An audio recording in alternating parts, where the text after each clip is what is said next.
Okay, we must be live because I got a text that I look very handsome. Me too.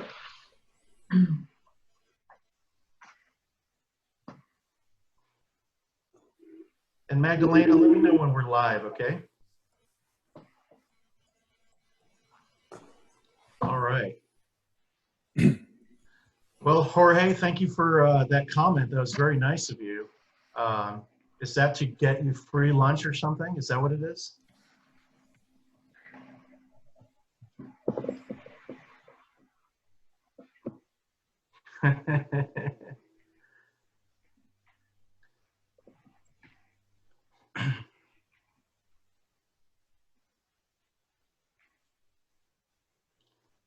All right. We'll start here. I know people are signing in.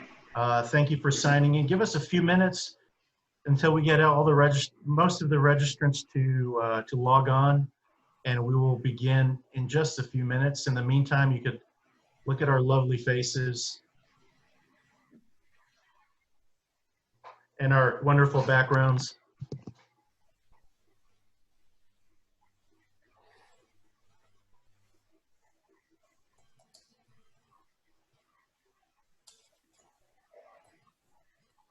All right.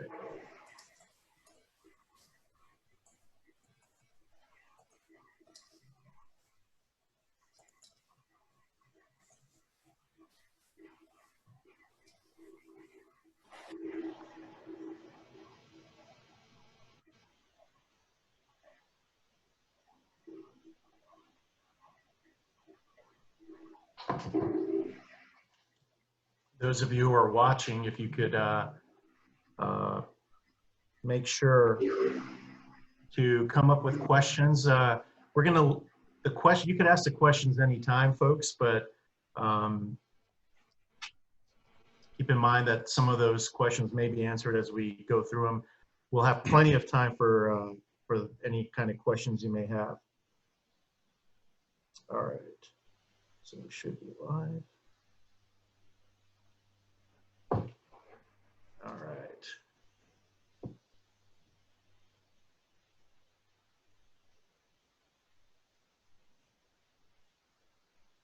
All right. And whether you guys like it or not, professors, we are also live on Facebook now.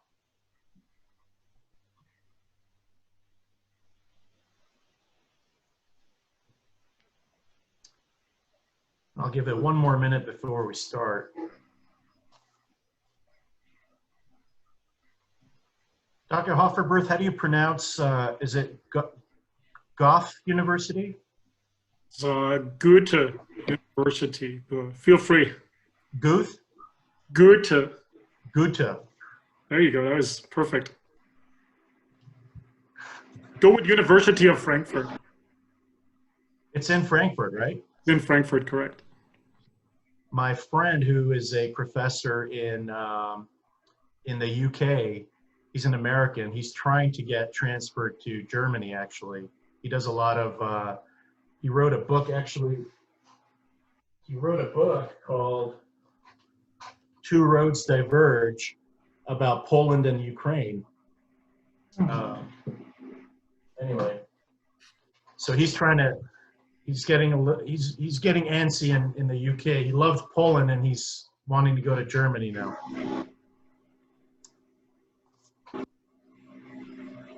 All right.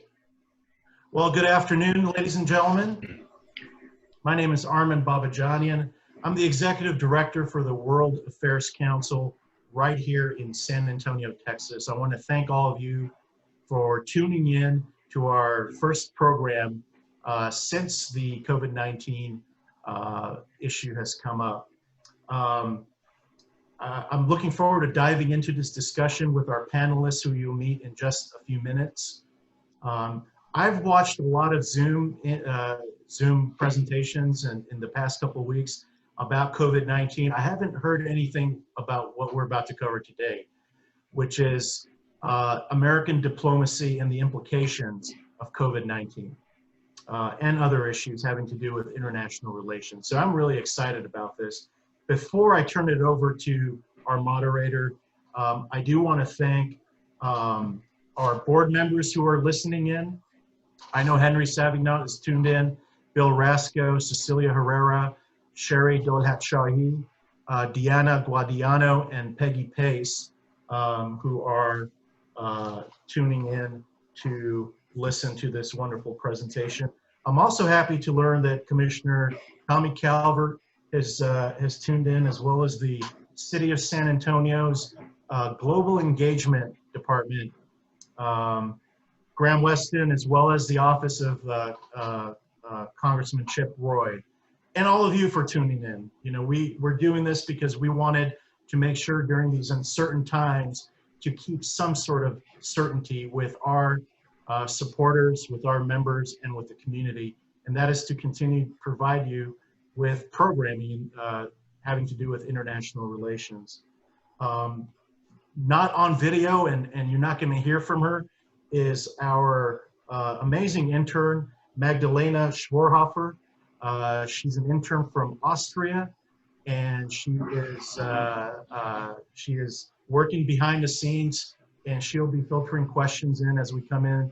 So make sure you use that Q&A icon at the bottom to ask questions, and we will try to get to all of the questions, if not, well, most of the questions, if not all. So thank you, Magdalena, for doing that. To all of our Facebook viewers, thank you for tuning in. We had such a great response that we reached the maximum capacity of Zoom. And so we are also live streaming on the World Affairs Council of San Antonio. And we really appreciate you for tuning in.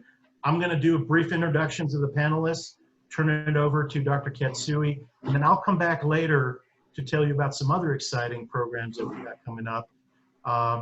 Dr. Matthias Hofferberth, he is a professor at UTSA in the Political Science and Geography departments. He's born and educated in Germany at Goethe University in Frankfurt. And he joined UTSA in 2013, and his expertise is in global governance, multinational organizations, and organizations such as the UN. And in fact, he is the faculty advisor for the UN, Model UN at UTSA. Dr. Alfred Montoya, he is Associate Professor of Sociology and Anthropology at Trinity University, and he also co-chairs the International Studies program there.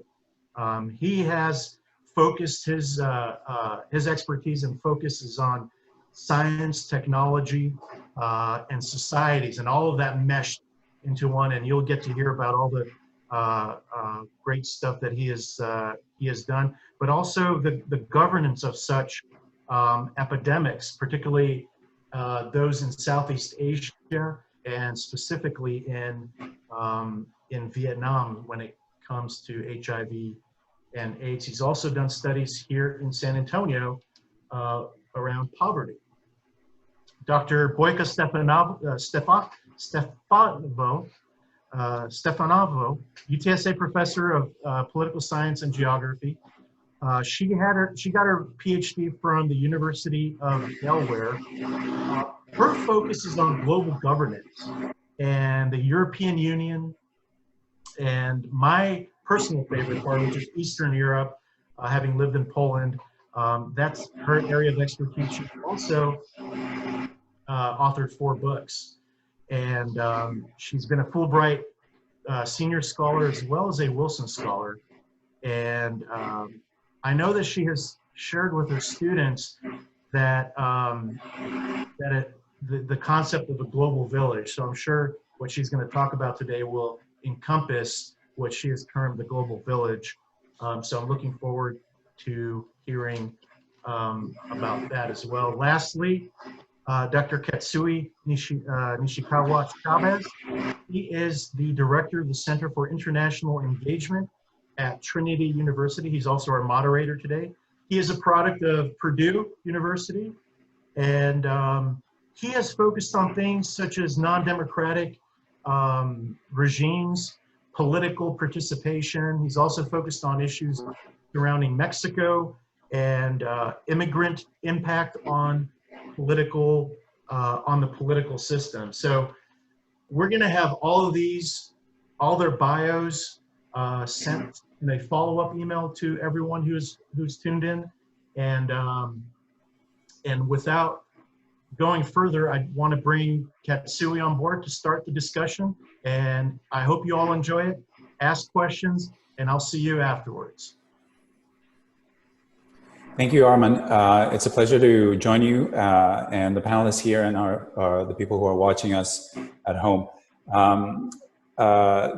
We are in very interesting times, as everybody has been discussing. And I'm really happy to be here with a group of experts. And what we're going to do today is explore a little bit about, what does this all mean? And so we really want to get to your questions. And so we've prepared I'm going to start off before we get any of the questions ready, I'm going to start off the discussion with a few prepared questions. So I want to ask the panelists, we were already in a significant period of change at the global level. We saw a rise in nationalism, both in Eastern Europe and places like the UK and the US at the kind of like the core of the democratic kind of liberal system. And also we're seeing that in developing countries such as the Philippines and Brazil. So given this already existing rise of nationalism and the seeming erosion of democratic institutions worldwide, what potential does COVID-19 have to change this trajectory? What's accelerated? What stays the same? What slows down? And what gets reversed? So I'd like to first ask Dr. Matthias Hofferberth his opinion. All right, thank you, Katsuo. Welcome everybody also from my side. Glad to be here. It must be indeed interesting times if I count as an expert all of a sudden, so I like it. I also jumped the line to be the first to respond because that makes my job easier. I can just repeat the question, add a little bit to it, and steal everybody's talking points. It's a good position to be in. Doing just that, I agree. If you take as a starting observation where we're coming from, I don't think things went that well even before we knew about this virus. I would add a little bit to what you just outlined. I would probably extend this a little bit. I'd say the liberal world order as it was institutionalized after the Second World War under US leadership, I'd say this has been maybe not eroding, but at least more challenged, at least since 20 years, I would argue. If you think of some of the highlights along the way, if you want to call them highlights, I would add the Iraq War as one of the first instances of this erosion or of this questioning. I think even in the global economic crisis 12 years ago, I think we've seen different responses and no strong leadership from any particular country. And then obviously the events that you mentioned, raging all the way from America First to Brexit, canceling the Iran deal, leaving the Paris Agreement. And maybe add also the many failures of the G7. We don't even hear about these anymore since they also went remote. We didn't even follow that much that it wasn't a big G7 summit, but really just a small video meeting. But again, it showed the lack of leadership and the disagreement. So this has been in the making for a long time, is point one. Point two that I want to add is I think we've also seen a very peculiar stage of globalization, if you wish, and that is the following. On the one hand, we'll take it for granted. We're living in a globalized economy, enjoying the privileges, we're enjoying the benefits, and we take this. It has been compared to a natural law. It has been something that we can't stop from happening. And yet at the same time, I would argue mentally, ideologically, we never fully embraced it. We never really sustained a deeper mindset, if you wish. So if you think about globalism, which was part of the title of this panel, and I appreciate that, as an ideology underpinning globalization, right? Globalization is simply just the process of getting together, of increased interconnectedness. But globalism is the mindset that sustains these connections and brings them in a long-term way. I think this has never been quite fully matured. If you think about how the national remained part of our imagery, of our language, the very fact that we frame this as an international relations issue tells us that it's the war. of who we are and how we think. And then again, if you throw in the anti-globalization movement, the populist sentiments that you mentioned, Katsuo, I think we can agree that globalization happened, but it never quite embraced globalism. It basically moved to two different levels and two different trajectories, if you wish. Now, if you want to turn this over to what we're facing and what happened, if we just quickly look into the quote unquote, and I have to put this in quotation marks, the global responses to COVID-19 were not very global if you think about this. Let's take a look at the travel restrictions for a moment. They were unilaterally decided. There was little coordination between the two respective countries who came up with them. Again, you can grant this to some panic reaction enough, but I think it's also a testimonial that when push comes to shove, each nation state is on their own, at least in their perception. We see a lot of blame games internationally. We've heard that this is a foreign virus, which really doesn't make a lot of sense if you think about it. And if anything, the current responses, in my opinion, have just confirmed this sort of negative trajectory that the multilateral order we've built up for a good 50, 60 years maybe. I think we've seen a lot of turning points away from it more recently. If I can just briefly connect this to my own interest, which is global institutions, the UN, I can talk a little bit about the World Health Organization in the Q&A too. They really don't have a lot of voice these days, and that is exactly just a testimonial of how far we've pushed back this multilateral order. We have created the self-made crisis of global diplomacy, and now the COVID crisis accelerates this trajectory, like you said, and really brings the nation state in. If you just quickly allow me to talk about the UN and the World Health Organization just for a moment, because I'm assuming there's people in the audience who would hope that these organizations would come in and step up and save the day, so to speak. Just very briefly, the UN is a big container ship steering very, very slowly, and it's bound by its 193 member states.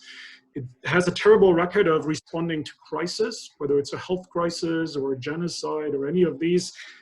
The UN is not the place to go if you're looking at a crisis. It's been recently dedicating itself to inform people and sharing some ideas to stop the virus. So it's basically your regular tweet that you can just follow, and it's not very helpful. In the background, I would add, it works a little bit on its larger mandate on development. If you look into the United Nations Conference on championing development aid, if you look into refugee protection, those who are the most vulnerable, who are otherwise left out, I think they are trying to push this, and Antonio Guterres, our UN Secretary General, is giving the speech and providing some kind of world consciousness for those. But other than that, the UN is not doing a lot. Why so? Because again, it's not in a position to do much more. I'll just say one thing about the World Health Organization, and I'll leave it there for the Q&A later. The annual budget of the World Health Organization is $4.2 billion. The annual city budget of San Antonio, I believe, is $2.9 billion. So there is roughly 35% more that the World Health Organization has in annual budget compared to the city of San Antonio. Now, if you add the 8 billion people, and if you think about what the World Health Organization really is, I think it's an information platform. It's a research and advocacy agency, but it's definitely not a global emergency relief organization. It's been distributing some masks, some gloves, some PPE, but really on a minor scale, because the states didn't want the World Health Organization to do much more. So in order to wrap this up, I would just say the following, also to be a little bit provocative for the Q&A. Here's my hopefully quipping conclusion on this. You simply cannot have the isolationist cake and eat it multilaterally. You get the international organization that you set up, and the UN and the World Health Organization have not been set up, have not been mandated with a strong enough mission to face and solve this crisis. And that is not their fault, but it's the fault of the individual member states. I'll leave it there, and I'm curious to hear how the others come in. Dr. Stefanova. Yes, thank you, Katsuo. I would like to echo those comments and also expand in the direction that, of course, the international order is based on multilateralism, which we see is not advancing, is not addressing with very high speed and full capacity this global crisis. But the international order is not something automatic. International order has existed under the premises, of course, of liberalism. So we've defined it as a liberal one because there has always, since the end of World War II, been a core of liberal states in it. And also there has been an American leadership. So one of the aspects why we are experiencing this uncertainty, to put it mildly, that we speak of deterioration, trends that had already started even before the coronavirus crisis, that is because there has been a growing uncertainty and gaps appearing in terms of leadership and the American leadership of the international order. If we place things into a historical perspective, it's not the first time since the 20th century when the United States broke away from its international isolationist roots. It's not the first time when the United States has jumped in or joined a coalition late. That neutrality, isolationist trends have not been uncommon, but the United States has taken ultimately a proactive position and has led a coalition, which has been very important to mobilize a global response. And we are not seeing that happening. We see those trends of transactionalist bilateralism, of America first, of course, trends in US foreign policy and international diplomacy. And that has discouraged international coalitions to mobilize and to mobilize any responses. That, of course, has opened the door to discourse and also to foreign policy actions on behalf of illiberal states, such as, for example, China and Russia, which, of course, defined by their dominant political regimes, qualify as such. And so the question about global leadership has assumed really a primary place in the whole discourse.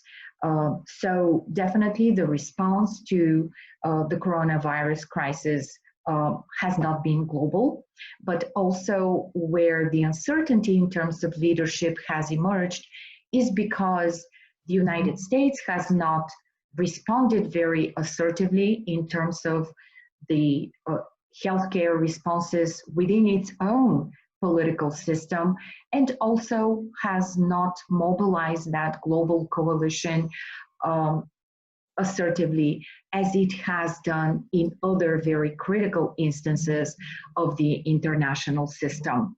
And of course, the questions we are left with are related to the potential repositioning in terms of leaders in the world, the mobilization of such coalitions, how would those coalitions look like in the future, and also about the fate of liberalism. And as Matthias also pointed out, where is that globalist ideology which had sustained globalization going to be? Is it going to be embedded in already other leading coalitions? Or is it just going to decline slowly as this model of outsourcing that basically globalization has turned into being is going to be just more protectionism, more insourcing, of course, under the premises of designing public goods or creating public goods for the citizens of the nation state. So I'll leave it at that. I'd be happy to discuss those changes in terms of leadership, because I think that's a really part of the global consequences of the current crisis. Thank you very much, Dr. Stefanova. Dr. Montoya, we just heard Dr. Stefanova and Dr. Hofferberth talk to us about how the UN both at the well, the structure at the global level, we're having some issues when it comes to both leadership and to mandate, right? That it's no surprise that the situation we're in, given that we've underfunded, prepared for so long. So from a global health kind of perspective, right? Somebody who studies this, how do you see this problem? Like, so where are we headed, and what are the things that need to start changing? What are the things that you are most paying attention to, and why? Well, thank you. Yeah, that's a great question. And thanks to my fellow panelists. I feel like you guys answered from an international relations perspective as completely as one could ask for. In terms of some of the, just to build on what you all have said, and to address Dr. Nishikawa's question, first, I think my students are sick of hearing the same couple of phrases in each of my classes. The first is that epidemics, like the one that we're currently fighting our way through, have a knack for revealing our deficiencies, exactly as my fellow panelists have revealed. And this has been true since the plague of Athens, and through the plagues that struck Europe in the Middle Ages, and through the HIV epidemic, and so on. And we're seeing some of these conversations, like the one that we're having right now, as a result of disruptions and dislocations that we have been experiencing in the recent past, and are now have come to a head under these new kind of emergency conditions. So epidemics have always done this, right? They've shown us where we are deficient. They reveal the pockets of vulnerability that we've left in our society and societies at large. They reveal insufficiencies in our communications and coordination system, in supply chain management, exactly as many commentators and my fellow panelists have indicated. The second sort of aspect or thing that my students are sick of hearing from me, that epidemics are profoundly social. And so to address the second part of your question, what should we expect, or what should we be looking at? Well, two things in particular. So, to try to figure out what the world is going to look like in 6 months, there are two sort of basic domains that we need to pay attention to. And the first is quite obviously the biology of this particular pathogen. Like, what can it do? How does it infect people? What is the rate, the reproduction rate for the virus? What is the reinfection rate? Does it spread? How do asymptomatic people pass it on? What is the window of opportunity for transmission to occur, and so on? So the biology of the virus, as in every epidemic since the plague of Athens, is an important aspect. Determine what the next 6 months or the next year have in store for us. The second domain is, for lack of a better term, the sociology of how we deal with this scenario. And so far, we've been dealing with this new emergency very, very poorly. And so aspects or elements like the speed and depth and duration of spatial distancing measures, the availability of resources and our ability to distribute those resources in a rational way, the availability of testing and surveillance and evaluation mechanisms that have been, unfortunately, at least in this country, eroded for the past 40 years as our public health system has been systematically disintegrated for policy reasons and so on. And also whether or not we allow the populations that are more vulnerable to this kind of infection and infections in general, whether we address those populations and their vulnerabilities in a way that prioritizes equity. So elderly persons, the immunocompromised persons, diabetics, people with existing respiratory ailments, people who are living in conditions in which they are packed together, right? So densely populated environments, people who are lack access to healthcare for different reasons, right, and poverty, etc. So there's sociological or political economic aspects that we need to pay attention to in terms of trying to make some kind of intervention, and then certainly in terms of predicting what might happen in the next 12 months. Thank you very much, Dr. Montoya. We have a question here from one of our audience members, Taylor Helmkamp. and this question is directed to you, Dr. Hofferberth. And it's prefaced with the idea of multilateral instead of a hegemonic system. Would you characterize this lack of global leadership as a rise of multipolar world, or more specifically a new age of great power competition? Well, thank you for the question. Hi, Taylor. It's always good to meet students in this way. Good to hear from you. I'll be a little bit more provocative since I do know Taylor very well. She's part of the Model UN, and thanks for the shout out to that, Armin. I appreciate that. I think it's neither, quite honestly. I don't think this lack of global leadership is a consequence of a more multipolar world, and I don't think it's a consequence of immediate great power competition. These are secondary implications that's following from the simple fact that the US under the current administration no longer provide the leadership and the coalition building that Dr. Stefanova was talking about that is needed for a multilateral order. I don't think they are necessarily contradictions. I can see a multipolar world with different players which are still in agreement on the basic infrastructure of multilateralism and still work together in an international organization, for example. If you think about the UN has always been multipolar. There's always been 5 permanent Security Council members, and they each had a veto, or they each had the veto power.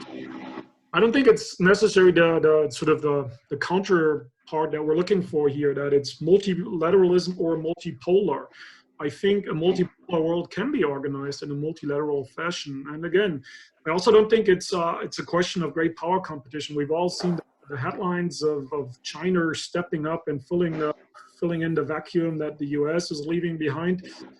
I'm not sure I see this globally. I don't think China, for example, has instrumental or the World Health Organization or any other international organization in the last couple of weeks. We see a couple of individual states trying to score some propaganda points by sending some respirators here, by sending some masks there, and of course celebrate it as a diplomacy victory.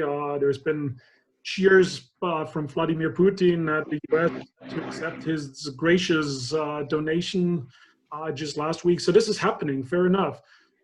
But I think at the end of the day, it's a choice that US foreign policy has to make in a simple way.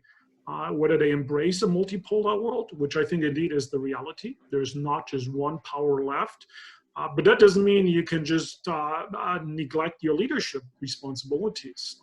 So I think the great power could come in the years to come is mostly a making of the US foreign policy decision to leave things behind, such as the Paris Agreement, the Iran deal, and all kinds of other multilateral agreements that have been built up in the past.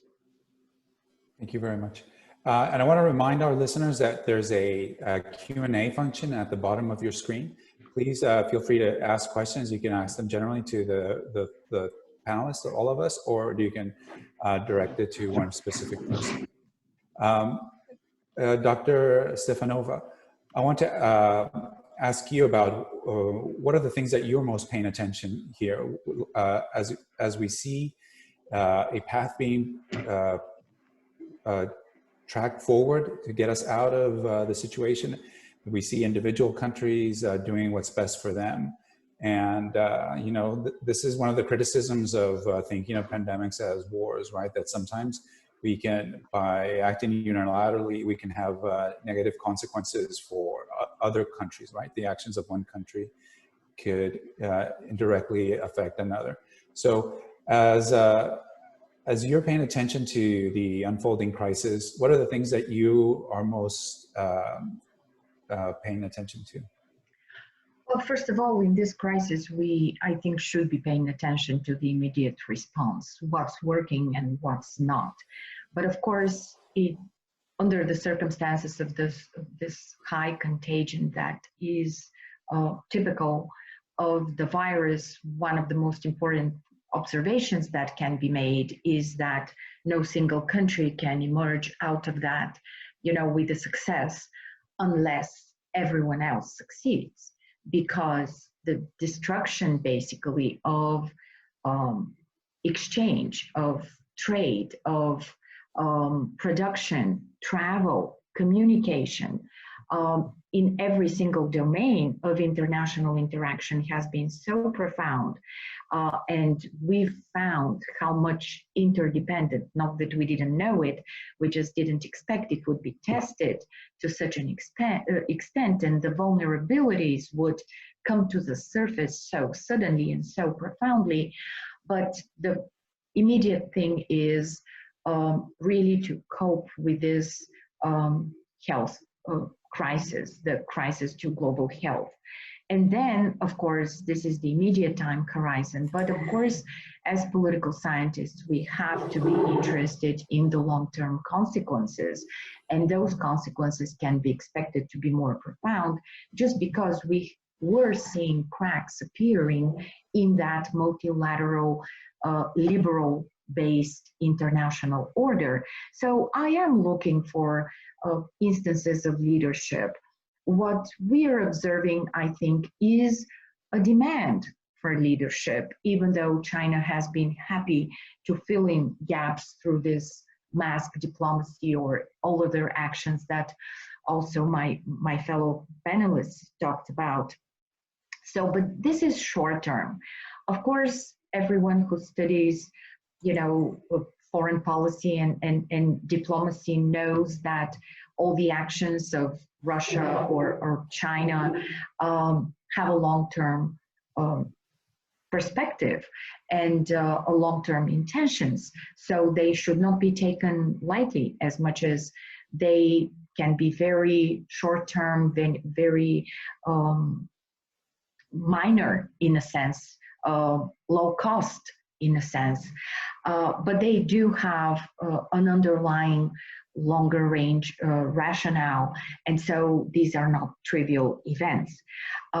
In terms of demand for leadership that's modeled on the basis of what the United States has been able and provided over the course of decades to the world, I see very interesting moments here. For example, the first thing Europe started talking about, and not just Europe, was another Marshall Plan.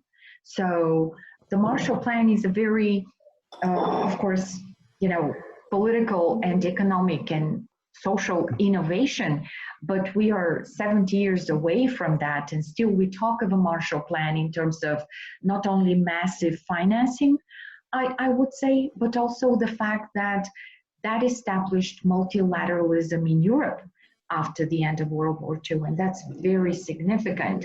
So there is, the sense of the Marshall Plan. Also, a type of leadership in the provision of public goods. And certainly the United States has to fill in that void. The international trading system, for example, we see now the European Union picking up that kind of leadership along with another 10, 14 countries that are trying to patch up the dispute settlement mechanism by creating this appellate process or recreating it because the United States had blocked it for the past 2 years. So that is also movement that is, filling up that demand. Oil diplomacy, for example, very importantly, at the height of this crisis, we see President Trump actually talking to Saudi Arabia, to Russia, being instrumental, not in the way perhaps we would expect it to be, but the United States has always been the party, the leader that had maintained the international oil market in a, more or less hegemonic way, maybe throughout the years, but that is still continuing to happen. So the interplay between those responses that are being provided, sometimes quite unexpectedly maybe, but by the US, or others that are referring in a sense to the model of US leadership, or yet others that are filling in the gaps where the United States has withdrawn from assuming a leadership role. These are the moments that I think make this crisis otherwise a very significant event for us to to try to study, because we are confronted not with just outright decline of leadership in the system, but also what kind of leadership is needed. And certainly, if we look at it from that perspective, China's efforts, or those who are concerned that China might be taken over completely, are much more nuanced, should be much more nuanced in their assessments. Yes.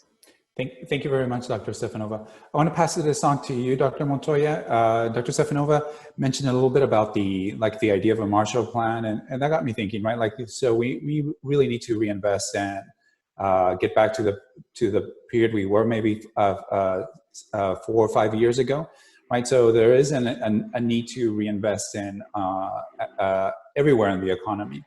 But what is the correct, or what kind of things should be in the formula of the investment that we're going to make for global health, right? So we know that we had an international system of monitoring. There was which is interesting, right? That was established under the Bush administration in the early 2005, 2009.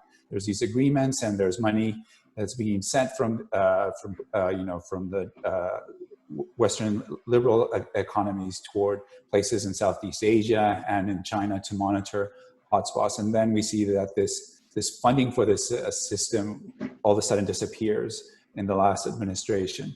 Okay, so I'm going to assume that we go back to that level of investment. What else?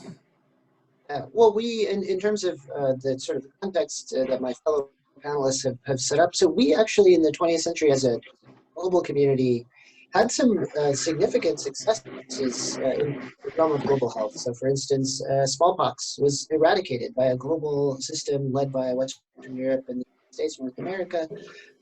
And so now we enjoy a smallpox-free world. Everybody is vaccinated against it. Also, we almost completed, up until right before this epidemic, a polio eradication. And so we've had these massive programs. I think the program that you're referring to is the President's Emergency Plan for AIDS Relief, the PEPFAR program that the U.S. created in 2003, that has brought tremendous relief and proof of concept for the delivery of antiretroviral medication to places that formerly we assumed would be impossible. Right? So I think we've had these tremendous successes. Given the proper political will and the proper sort of political framing for those advances. My intuition, because I left my crystal ball in my car, intuition is that as we enter into this new century and and the effects of anthropogenic climate change accelerate, and as humans gradually and increasingly encroach on parts of the world that used to be extremely remote, that humans never had experience in before, that elements, formerly unknown and emerging infectious diseases will become a more significant part of our sort of daily conversations around the UN Security Council table, or around what we do here municipally in the city of San Antonio, or the governor's office, and probably, and for the foreseeable future, that these realities will require ongoing investment of resources and capabilities that will last far into. Thank you very much. I want to put this out to the whole panel. One of our listeners asked, Mr. John Taylor, asks if this means that, given what's happening in places like Hungary, is the situation empowering autocrats, and what do you expect to see with vis-a-vis authoritarianism? Yeah, if I can chime in on this one, yes, it certainly looks that way, because the experiences of the crisis, of course, impose huge demands on public health, and individually mean restricting movement, imposing significant other restrictions on communication. That means also expression. They empower the executives, and if we look at, generally what the picture is, authoritarians all have a strong executive because they also have the law enforcement, the army, and other apparatus at their disposal. And if we are seeing also in liberal democracy countries, but also in authoritarian regimes, then the crisis also invokes that very familiar rally around the flag effect. So citizens tend to forget about certain privileges or freedoms because there is a sense of patriotism, there is a concern about, so communities get together, they forget about, you know, the individual freedoms very often, and that creates an opening in the, if we call it, political opportunity structure of the global crisis for autocrats to get it to be empowered. Russia, that really is suffering no less than many other countries, for example, has become one of the first ones to send international aid to Italy, for example, and has been celebrated, as my fellow panelists mentioned. China is, of course, engaging heavily in maneuvering around international aid, and it looks like this is being, you know, outright empowering of such actors. But then there is also the concern, so liberal democracies are reacting to that. International organizations are reacting. For example, the Council of Europe now wants any departure from constitutionally guaranteed freedoms, from established templates of for civil and political rights, to notify, to make sure that those exemptions from the liberal order are temporary, that they are well thought of, that they are also, they have the support of legislatures domestically. So I would say that it's this repositioning of the branches of power, even in democracies, that are creating that impression. But definitely this is an international, a global opportunity opening up for illiberal regimes to gain some kind of international assertiveness. But of course, I don't have my crystal ball either. So we would hope that's just a very temporary, very restricted, very context-specific opening, and it will not turn out to be a long-term trend. And it would turn out to be a very temporary epiphenomenal development if liberal states, that liberal coalition gets together, if transatlantic dialogue does not completely stop, regardless of the crisis. So there are a lot of pieces there to be picked up and glued together so that it doesn't turn into what we are fearing. Thank you very much, Dr. Stefanova. There's a question here also about the Security Council. So, what is it that the UN, you know, the leadership at the organization, what are they thinking? What are they doing? Oh, happy to come in on that one.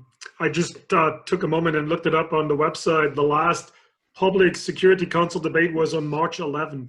So that's almost a month ago. And that tells us something about what the Security Council has been doing, which is pretty much nothing. Now, the question goes back to what we discussed earlier. Is this a deficiency of the UN as such? Or is it a deficiency, a shortcoming of a lack of leadership of the 15 nation states currently engaged in the Security Council? I would point to the latter. The Security Council can be very active. The Security Council has taken up other issues in the past in global governance, but it needs to have some willingness to frame the issue as a global threat. Now, obviously, you could argue this is a very strong global security threat right now, but it has been dealt with locally and nationally. If you've been watching the news, you see a lot of city mayors, a lot of state governors. Obviously, you see the daily television hour of the president, but you don't see any of these going on. And again, that just goes to show that the the global and global governance was never solidified that much. Again, the Security Council has not been doing much. Part of the question, I think, was also that there has been $144 million raised by the UN, which of course is nice, but obviously won't help. Not just won't help, but really becomes nothing compared to the 2.2 trillion that has been invoked by this country alone, and so forth in all other countries around the world.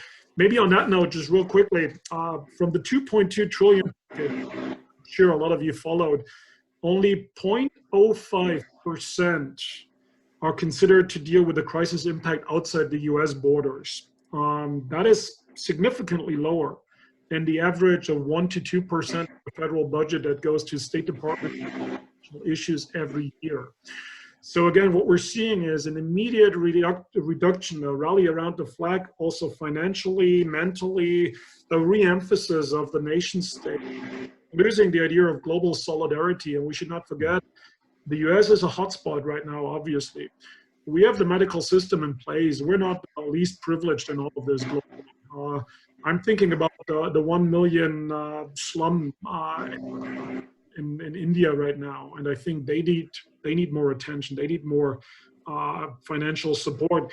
And when out of this 2.2 trillion package, which is historical and a big deal indeed, only 0.5% goes internationally. I think we're missing the bigger picture here. Yeah.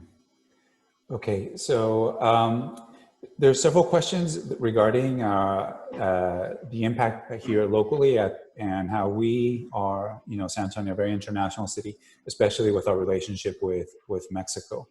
And so there's questions here that are talking a little bit about this. So I'm trying to put them all together. But could you talk a little bit about or anybody here can talk about the issue that's going to affect us here?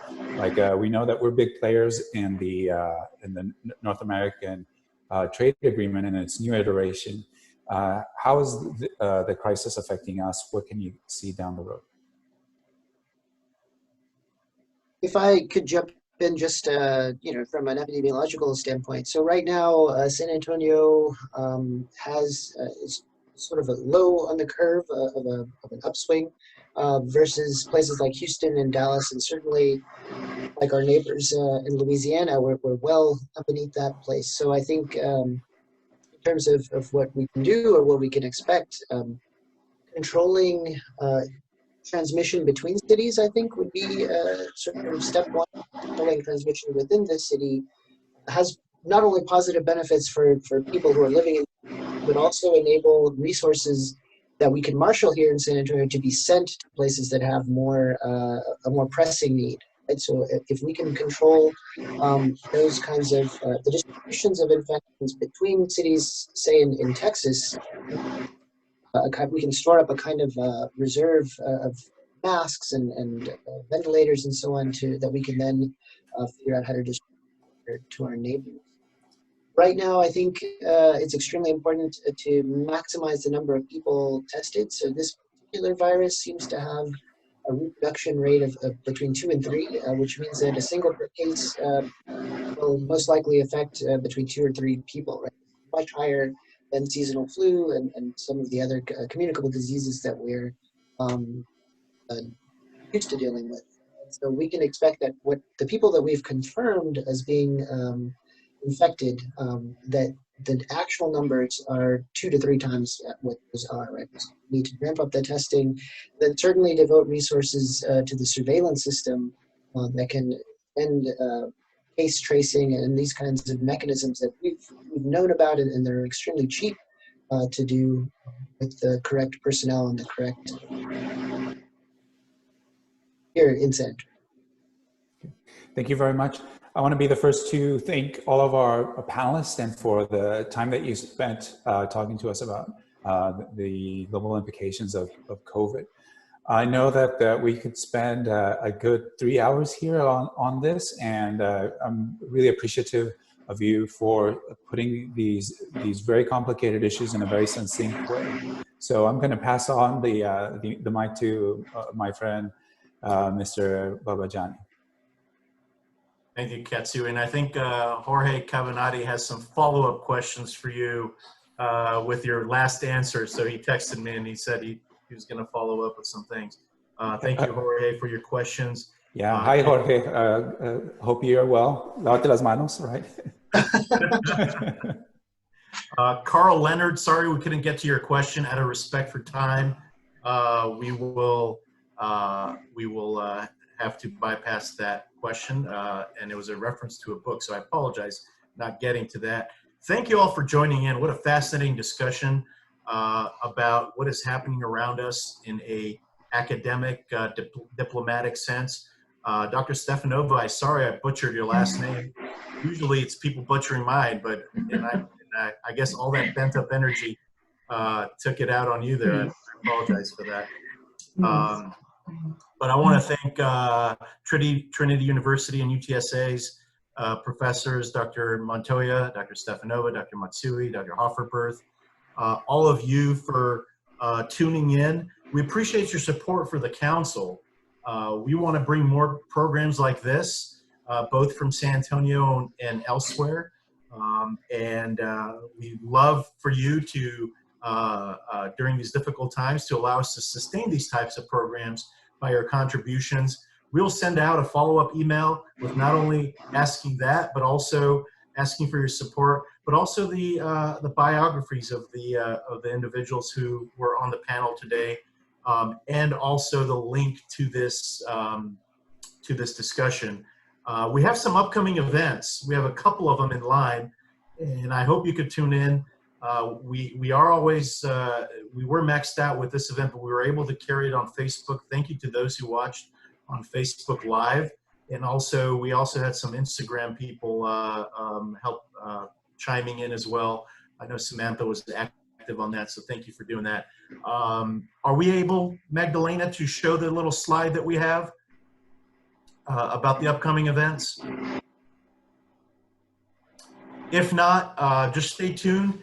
We, in 2 Thursdays, which is Thursday the 23rd, we will have the president and CEO of the San Antonio Zoo, who will talk about,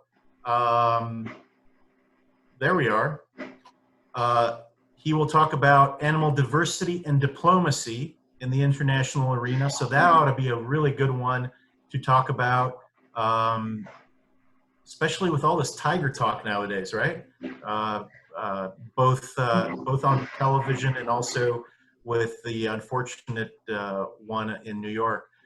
We also have one, this is a really cool one because it's one of our board members, Ambassador Luis Moreno, on the 21st, the National Office for the World Affairs Council will be hosting this. I will be asking questions. It's only 30 minutes long. We'll be focusing on Latin America. So stay tuned on social media. Stay tuned. If you're not a member of the council, be sure to find out how so you could get this information before anybody else does. And that way you have guaranteed opportunity to listen to some fine, very smart individuals like the ones you heard today. Again, Dr. Stefanova, Dr. Katsuo, Dr. Montoya, Dr. Hofferberth, Magdalena, thank you for helping out behind the scenes there. And all of you for tuning in to the World Affairs Council of San Antonio. We'll see you in a few weeks. Thank you. Thank you all. Thank you. Bye. Stay safe. Bye.